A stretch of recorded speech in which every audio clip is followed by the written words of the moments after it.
কোভিডক প্ৰত্যাহ্বান জনাই ৰাজ্যত ৰাসৰ প্ৰস্তুতি মাজুলীত ৰাধা কৃষ্ণ দৈৱকী কংস গোপ গোপী নেগেটিভ প্ৰশাসনৰ নিৰ্দেশ অনুসৰি সকলোৰে সম্পন্ন হল পৰীক্ষা সত্ৰনগৰী মাজুলীৰ ৰাসৰ আছে অনন্য মাদকতা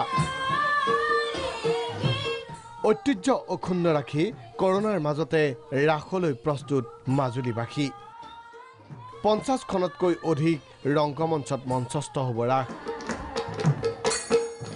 অন্তিম আখৰাত ব্যস্ত শিল্পী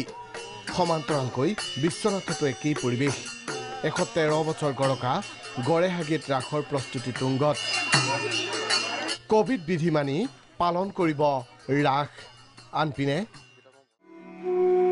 এইবাৰ জাক জমকতাহীন নলবাৰীৰ ৰাস নলবাৰীৰ এইবাৰ ৰাসত নাথাকিব পূৰ্বৰ আকৰ্ষণ অনুষ্টুপীয়াকৈ 3 দিনীয়াকৈ আয়োজন কৰা হ'ব ৰাস চিলাপথাৰতো এইবাৰ নিয়ম মাফিক ৰাসৰ আয়োজন কোভিডৰ মাজতে এইদৰে পূৰ্ণিমাৰ নিশা ৰাজ্যবাসী আনন্দ ল'ব ৰাসলীলাৰ আৰু এনেদৰেই ৰাজ্যৰ ভিন্ন প্ৰান্তত ৰাস উৎসৱৰ ব্যাপক প্ৰস্তুতি ব্যুৰো ৰিপোৰ্ট প্ৰাগ নিউজ